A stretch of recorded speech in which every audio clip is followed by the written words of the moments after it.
Ladies and gentlemen, good afternoon. Last meeting, we were able to discuss criminal investigation as an art, as a science, and as a process. So now, we will be tackling the continuation of our topic on criminal investigation. Criminal investigation is the logical, objective, and legal inquiry involving a possible criminal activity. The result of inquiry, if successful, will answer the 5 W's and 1 H. And what are the 5 W's?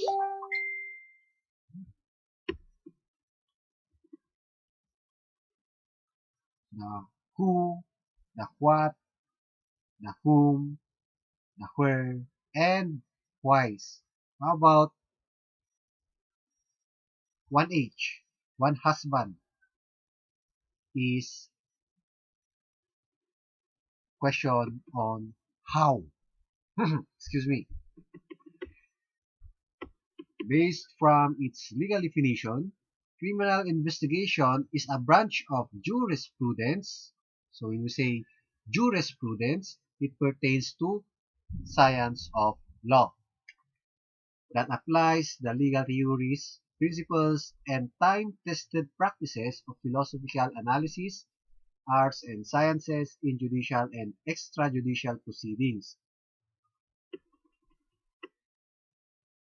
So we do criminal investigation in both judicial proceedings and extrajudicial proceedings.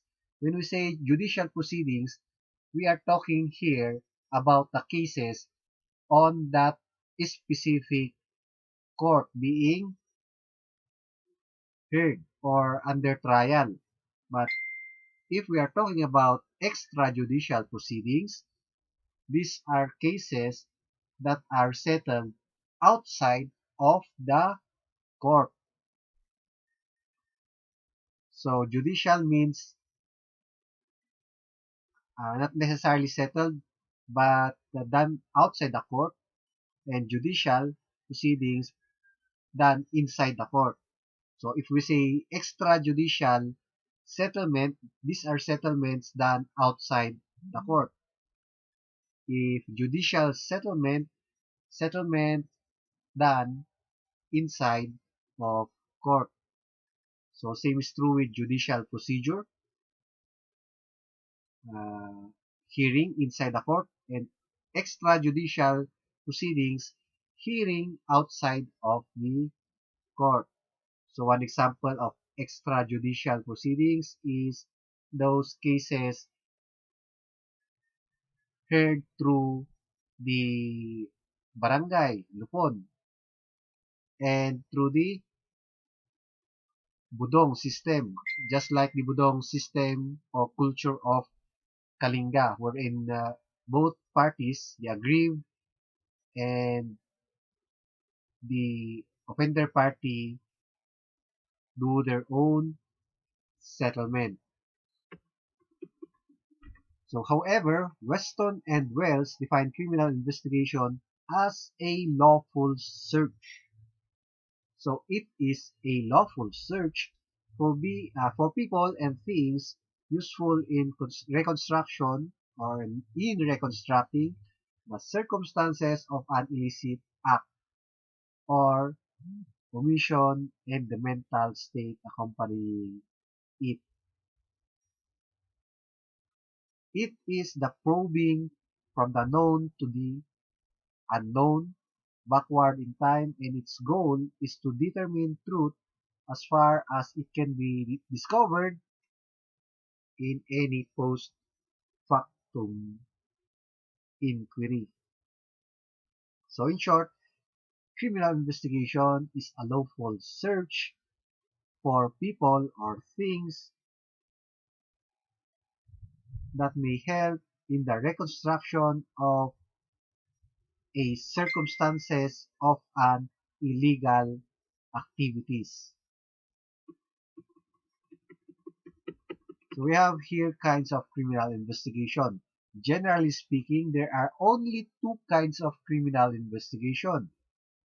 First of which is the investigation while the suspect is under arrest and detention. So when we say the suspect is under arrest and detention, he was caught in the act. That's why we were able to arrest and detain him. And the second type talks about investigation while the suspect is at large. Means to say, when the crime was committed, the perpetrator was able to freely leave the crime scene. So means to say, the suspect is not yet arrested or at large. It means that the suspect is not under arrest or under detention, as distinguished from the fugitive from justice. When we say fugitive from justice naman, these are persons who were already detained but had escaped from the detention facilities.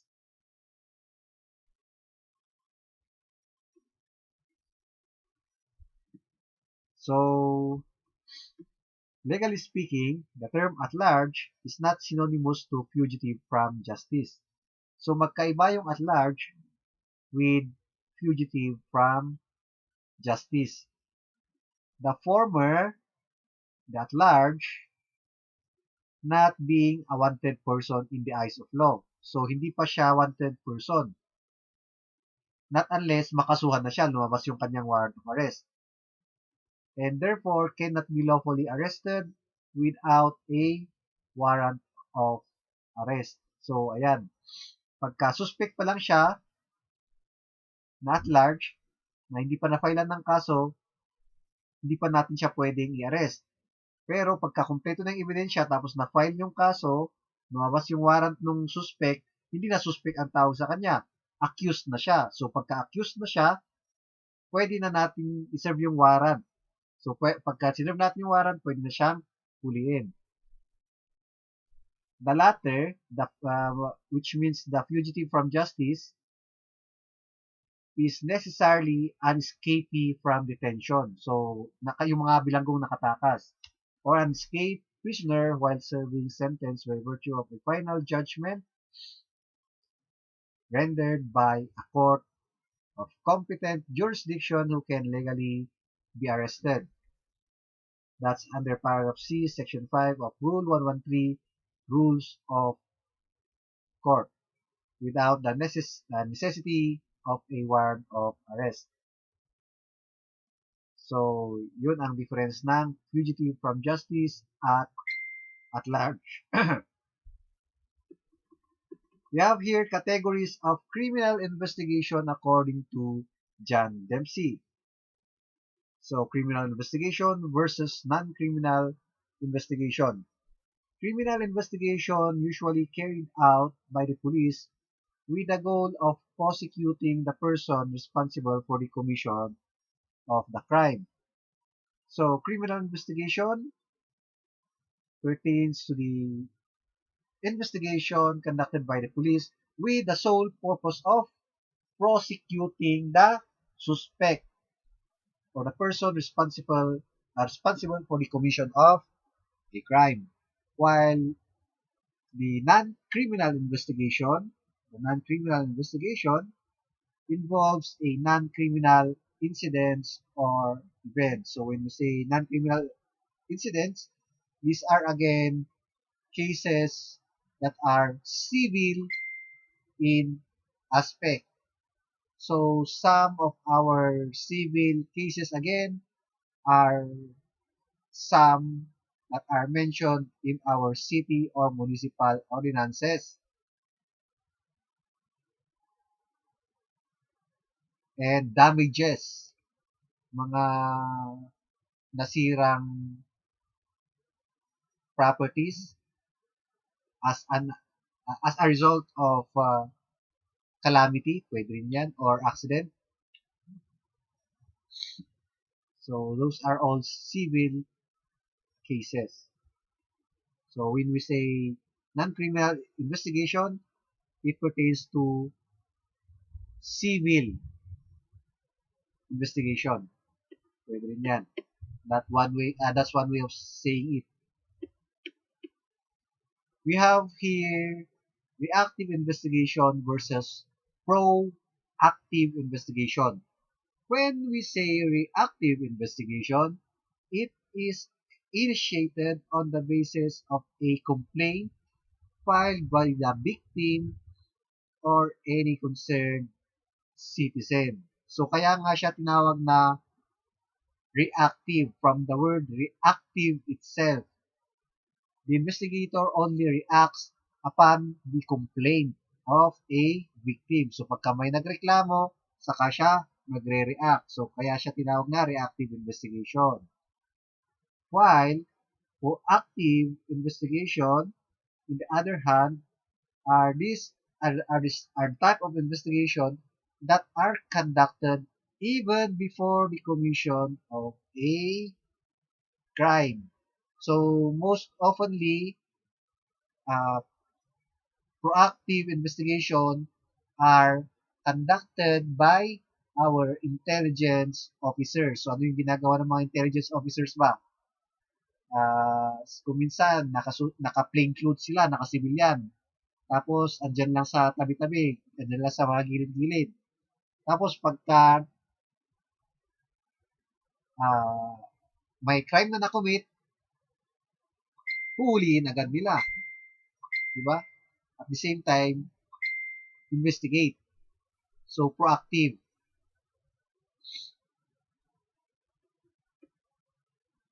We have here categories of reactive investigation. The walkthrough. This is the type of investigation on a case wherein the suspect is easily determined and located, and the detective must only observe the legal guidelines to reach a solution. So, walk through. The suspect is easily determined and located, and the detective must only observe the legal guidelines to reach a solution. So, where are they? The appropriate type of investigation to use in the case wherein the suspect has been tentatively identified but has not been arrested. So, where are they? Means to say, where are they? We already knew the identity of the suspect. However, we do not know where they are. So, the case may have simple solution or it involves complex mystery. While who done it, this is a case in which no suspects are initially identified. So, walang na-identify ng isang suspect. Majority crimes reported to the police under this category are rarely solved, especially if the case were lately discovered. Mga kasong late reported at saka mga late discovered, most likely nakaalis na yung mga suspect dyan, kaya mas mahirap na silang ma-solve. So, come again, we have here the three categories of reactive investigation: the walkthrough, the where are they, and the who done it. How are they different? In walkthrough, the suspect is identified. And we have to do the legal guidelines to reach a solution. Means to say, we have to file the appropriate charges to reach the solution. And second is the where are they. The suspects in this uh, category of reactive investigation are identified. However, we do not know where they are. And the third category, who done it, the suspect here are not identified. So the suspects are unidentified. So again, proactive investigation, investigations conducted by the police based on their own initiative. These are designed to catch a criminal in the act committing a crime. So yan nga, gaya ng sabi ko, nakapatrol sila purposely to catch a criminal in the act. So kaya proactive. Rather than waiting until a crime is reported by a concerned citizen. So if the crime was reported, the investigation that will be conducted is, of course, reactive investigation. However, if the criminal was caught in the act, it is the investigation that will be conducted is a proactive investigation. So we have here four categories of proactive investigation. We have first the decoy operations or decoy are of blending and decoy types. In blending type, officers dressed in civilian clothes. So whenever we see officers in civilian clothes, we can assume that they are intelligence officers or pwede ring detectives. Yan. Try to blend into an area to catch criminals in flagrante delicto.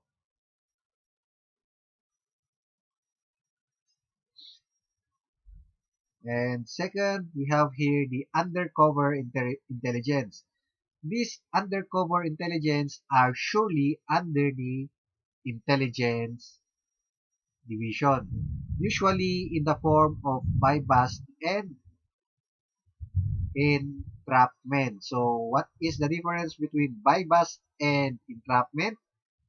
In bypass operations, a an officer an officer will be acting as a buyer of an illicit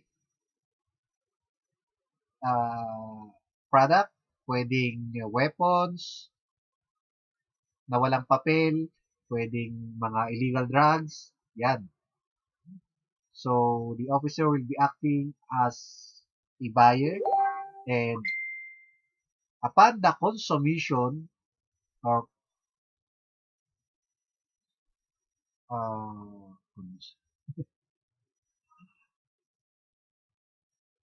upon the completion of the act or the sale, the officer will now arrest the seller. So that is the buy-bust operation. So where do we do buy-bust operations? Mostly in illegal drug trade and in arms smuggling. Yung mga yan. So buy-bust operation ang ginagawa ng police at PDEA dyan. How about entrapment? How is entrapment done? Entrapment is done in a manner wherein a police agent or pwedeng yung police mismo, basta hindi siya obvious, will also likewise identify himself as a client to the target perpetrator. And mostly kasi ang crime kung saan natin ginagamit ang entrapment is on cases about estafa cases kasi itong mga to eh. Kung hindi estafa, illegal recruitment, yung mga yan. So, magpapanggap na applicant, yung police or asset ng police or ng NBI, basta law enforcer.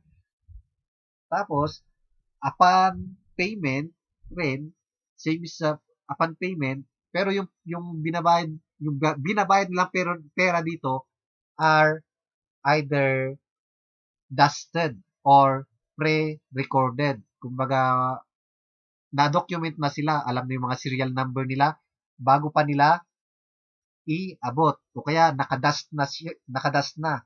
When we say dusted, may mga chemicals nang nalagay sa pera to prove na hinawakan talaga nung buyer ay nung seller yung pera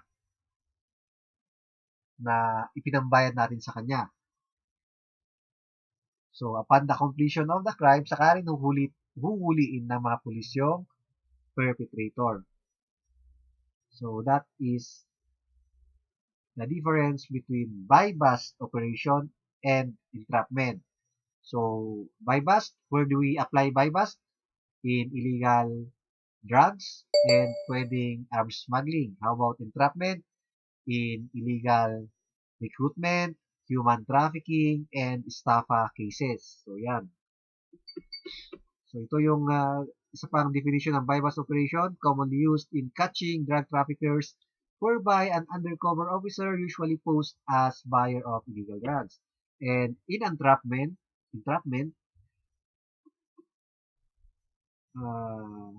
entrapment, on the other hand, involves duping someone who is or who has intentions to commit a crime to execute their plan, but upon consummating the crime, they are arrested right there and then. So, yan yung entrapment. We have here now overt investigation versus covert investigation. We say overt investigation, it is conducted openly. So, when we say openly, the source is also open. Pwedeng uh, ang ebidensya natin is nakukuha lang sa public. When we say covert investigation naman, it is conducted in secret. So, what are example of covert investigation? Mostly, these are investigation conducted by our intelligence officers na naman. Result of surveillance,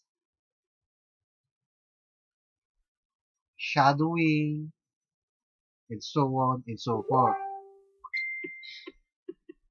So, what are the four phases of criminal investigation? Yan, naulit na naman. Identification of criminal, the tracing, location, up to arrest of the perpetrator, tapos the gathering of complete and accurate evidence against the accused, and fourth is the presentation of evidence during trial at court. So the goals of criminal investigation is to identify whether a crime has been committed and to legally obtain information or evidence, to identify persons involved in the crime. So who are the persons we have to identify? The victim, the suspect, and witnesses. So tatlo. To arrest the suspect, and in crimes against properties, to recover the stolen properties, and to present the best possible case to the prosecutor. So we have here again the components of criminal investigation. We have the pattern, leads, tips, and theories.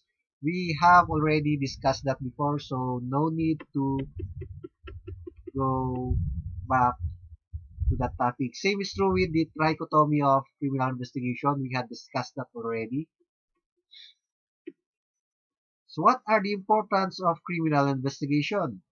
The problem on crimes and criminals should be carefully studied and provided with solutions.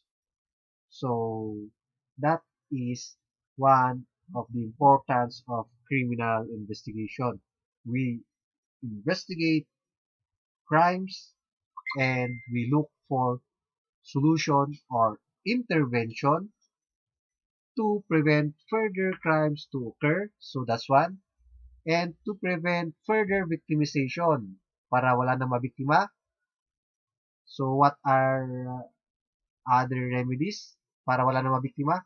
Diba yung uplang tambulin ng kapulisan? Yung gagamit sila ng mikropono tapos bantayan nyo ang mga bag nyo, huwag magpapabiktima. Huwag kayong maglalagay ng wallet, cellphone nyo sa back pocket nyo. Madaling madukot yung mga yan. So those are example of crime prevention tips that were referenced from earlier occurrence of crime. So parang binase rin sa mga experience ng mga investigador at ng mga nabiktima. So criminal investigation helps the five pillars of the criminal justice system in recognizing and identifying criminal and provide clues or information in promoting social justice. So we have to promote social justice. So when we say social justice, it pertains to justice to all within the community. And criminal investigation aid in enforcing the laws and protection of lives and properties. Yes, of course, if there will be no criminal investigation and a crime was committed, syempre, wow, wala rin lang palang mag-iimbestiga. Hindi rin tayo mahuhuli. Commit pa ng commit ng crime. Diba? So, uulit at uulit yung mga kriminal. And aside from that, makikita naman ng mga iba pang mga kaibigan siguro itong mga kriminal, bakit si Pedro gawa ng crime, hindi naman nahuhuli. Madali lang pala magpayaman. Gawa rin ako ng gawa ng crime. Wala rin palang nag-iimbestiga eh. So, ganun ang mangyayari. Pagka walang criminal investigation. So, we have here the important terms. I gave this to you as your assignment. I will be checking that later. So, you have here a definition of crime. We have here the term crime, which I required you to define. So, followed by felony, offense, misdemeanor, criminal law, crime detection, criminalistics, criminal jurisprudence, fact, interference, opinion, and evidence. So, also your take-home quiz. I will also be checking that later. We have here some facts which we have to be informed of. The true state of the Philippines, crime in a culture of corruption by Ruel F. Pepa. The Philippines government has long been ineffective in solving crimes. Tama yan, ineffective talaga tayo in solving crimes. Marami kasing mga crime na hindi naman nasusulbar. Lalo na yung mga late reported kasi mga ganyan. Late discovered crimes. Tapos nataon pang walang CCTV at walang witnesses. So, mahirap talaga investigahan yan. Many of which are categorized as being heinous. So, mabigat, heinous crimes such as murder, homicide, rape. Yan. Rampant crime has plagued practically all levels of Philippine society, and their occurrences have largely been attributed to the weak and useless system that characterize the government, especially those mechanisms within it that are meant to address the crime problem. So minsan pati yung criminal justice system din natin minsan is mahina rin.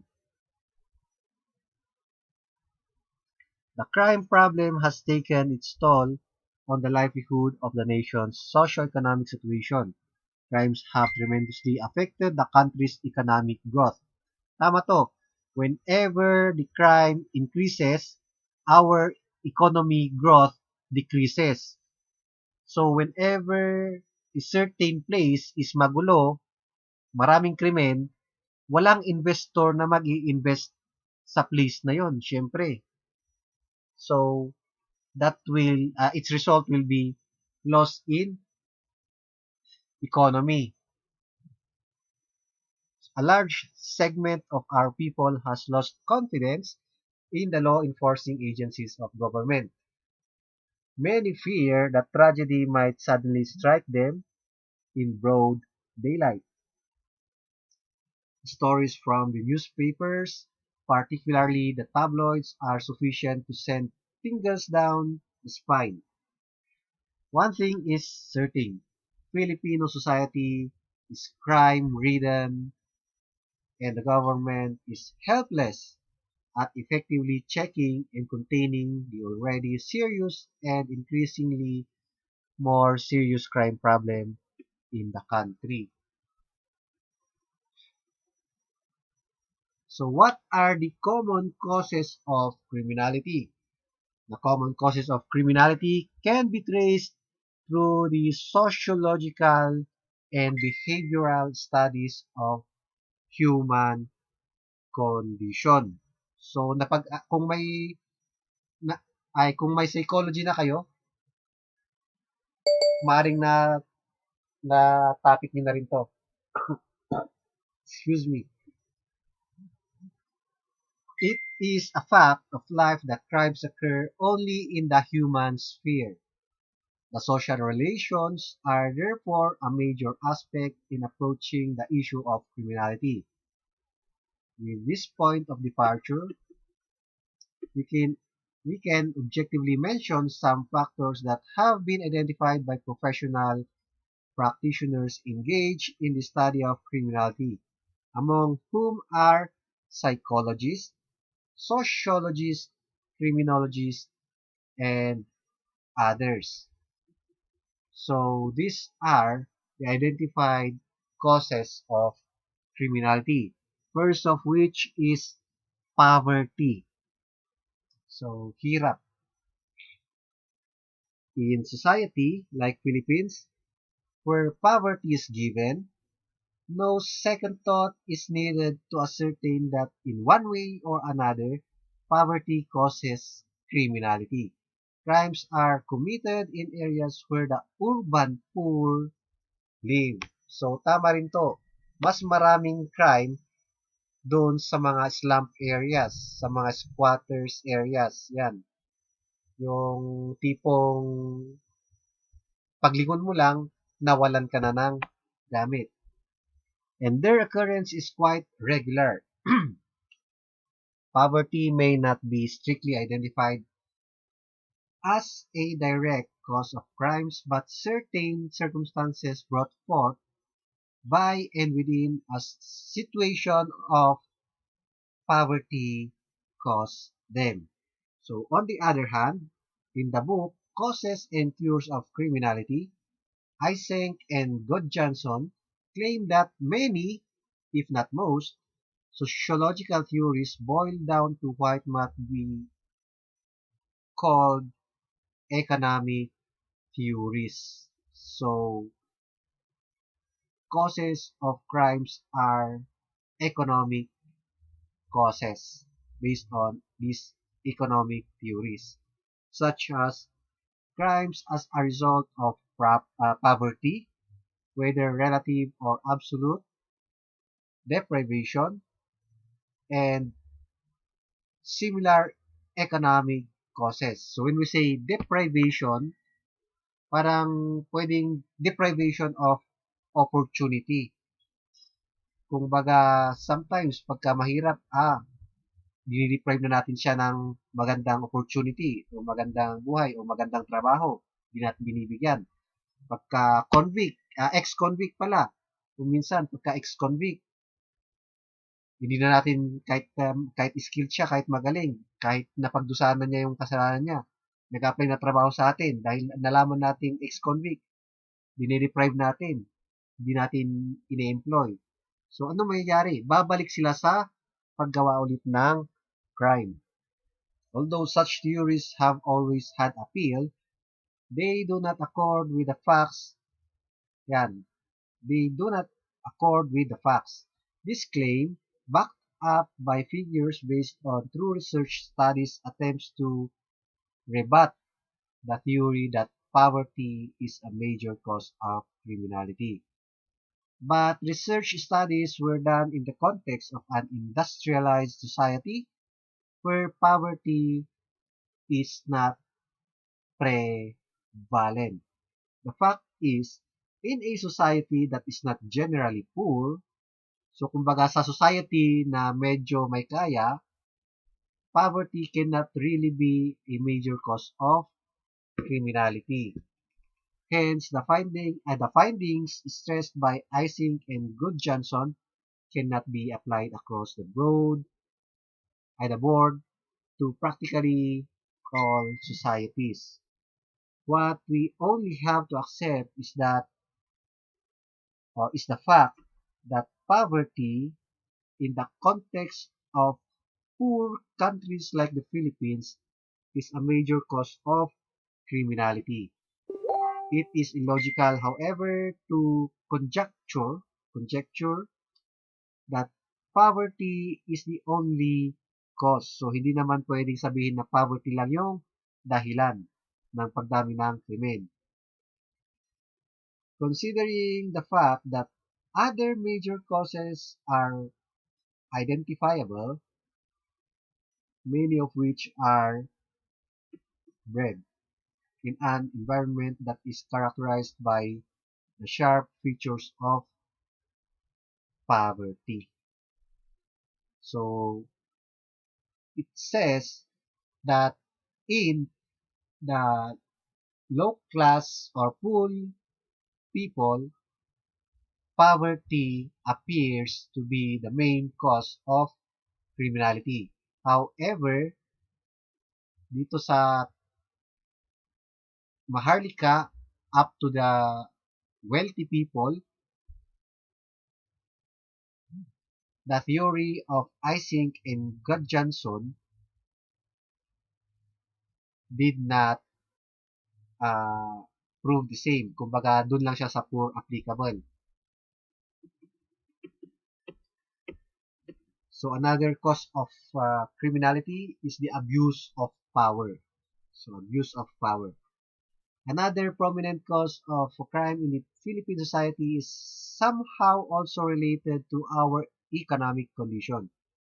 It is not the type of crime perpetrated by people in a situation of poverty, but one that terribly affects them.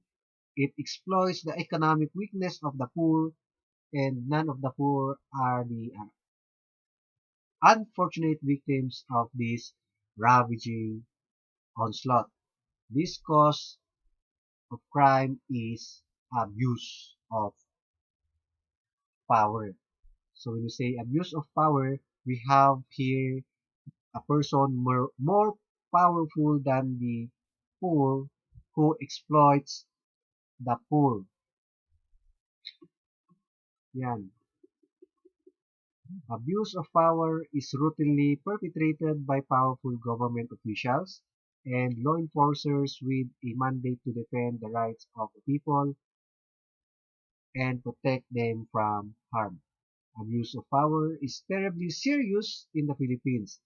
In most cases, crimes related to the abuse of power are not treated as crimes due to methods of circumventing the laws. So, yeah. Another thing here is yung kasing may kaya, they can pay intelligent lawyers. So, minsan, kahit na sila talaga yung gumawa ng krimen, pag magaling din yung nakuha nilang lawyer, yung nabayaran nila ng mahal,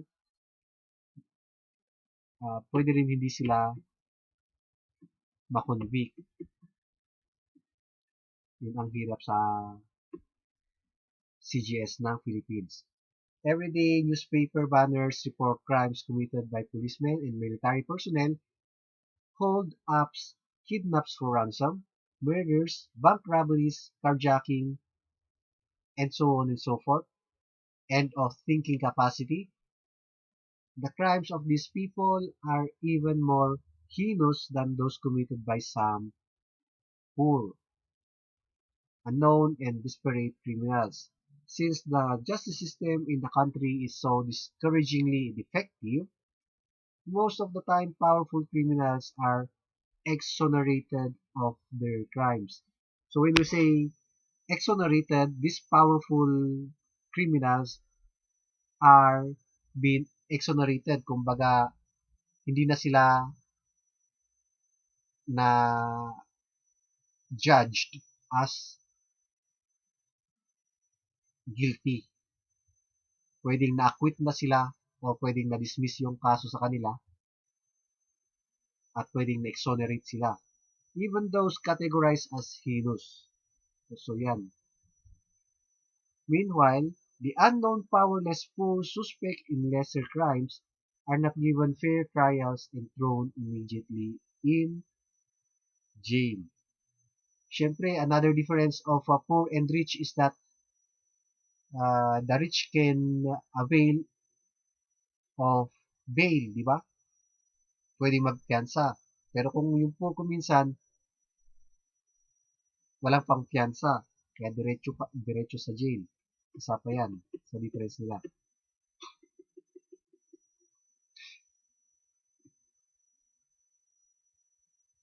Effects of criminality on the economy. So, we have here the widening gap between the poor and the rich. Habang dumadami ang criminality, yung mayaman,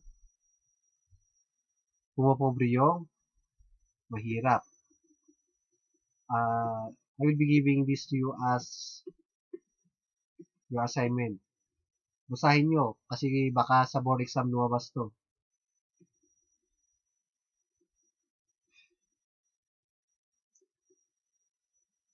Inability to industrialize nationally.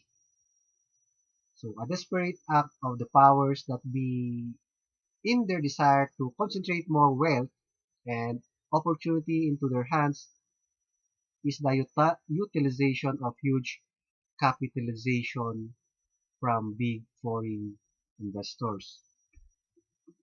So by pushing the poor against the wall of further poverty, the powers that we have gained access to the manipulation of countries' economic resources for the benefit of foreign investors, who in turn have given the local capitalists the upper hand to engineer a devastating blow to the national industrialization.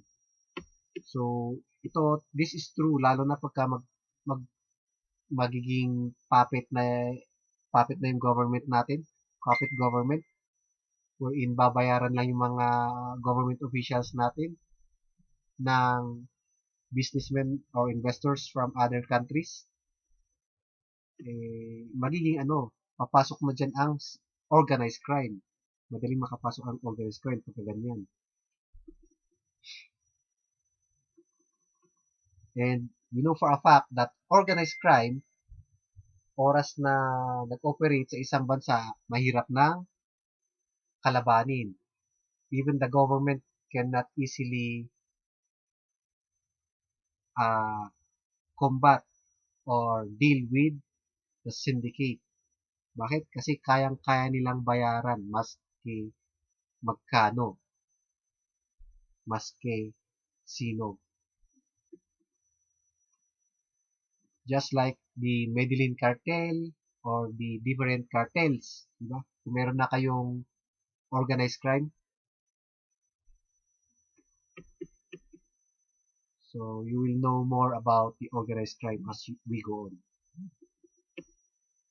So, reasons why law enforcement institutions are ineffective at solving crime and controlling the rising tide of criminality. So, accordingly, that is because law enforcers are corrupt and incompetent. So, incompetent na sila, corrupt pa sila. Daw, although pwedeng meron. But, to mind you guys, the PNP now nowadays are no longer the same as before. So, unti-unti nang nagbabago yung mga kapulisan natin, unlike before. You know, before, mga pulis natin noon, lalapit ka pa lang sa police station, pagka ikaw yung nabiktima, di ka pa nakakapasok, unang hakbang mo pa lang sa pinto, sinisigawan ka na. So, bakit? Di ba, biktima ka na. So, anong nangyari? Ito. Tapos, tatanga-tanga ka kasi. Di ba, mga ganyan yung sasabihin ng mga pulis noon. Hindi, nabiktima ka na nga, nasabihan ka pa ng ganun, parang double victimization. However, ngayon, wala nang ganyan. Especially now na na marami na tayong mga CCTV, camera, mga ganyan. Pagka may nahuling pulis na hindi rumirespeto sa mga kliyente, di ba? Ina-upload ka agad sa social media, tapos pinapaimbestigahan ka agad. So, may magandang effect din naman siya. Diba? Nababawasan na yung mga corrupt na officers pagka ganun. Lack of cooperation between the public and the law enforcement. So this really is one problem. If the public does not cooperate with the law enforcement. Tapos, confused roles of various law enforcement agencies. So, ano ba ang role mo? So, PDEA's role is to implement RA 9165, di ba? However, the Philippine National Police also have the Drug Enforcement Group that also perform the task. So, yan, given na yan. They shall not be confused of their roles because the PNP and the PDEA is the same. They are tasked to implement that laws. Kung minsan one confusion is who is the proper agency to enforce or implement that certain law. Lalo na pagka hindi nasabi sa batas kung sino ang mag-i-implement. Diba? Just like DNR kung minsan, who enforce DNR law? Di ba dapat yung DNR mismo? Tapos secondary lang dapat yung police. Pagka may nahuling nag-illegal logging, primarily dapat yung mga taga-DNR ang action doon. Tapos secondary dapat ang police. So, isa rin yan. Government's lack of interest to solve crimes. However, these are no longer true nowadays. And we have here our conclusion. This is the true state of the Philippines as a nation. We are governed by corrupt leaders whose major agenda are their own personal vested interests. We have law enforcement agencies and institutions whose major task is to protect and defend corrupt leaders of the country and, in the process, perpetuate the system of corruption. Because of these conditions, criminality has proliferated and will continue to proliferate in the next generations. The whole situation has put common Filipinos at great economic disadvantage, and poverty is here to stay till kingdom come. So, who holds the key to most sensible answer? So, sino ang makakapagpabago? Yeah. This statement is still true kasi hindi natin maiiwasan na meron din talaga, meron din talagang corrupt kasi up to present. So that ends our chapter 1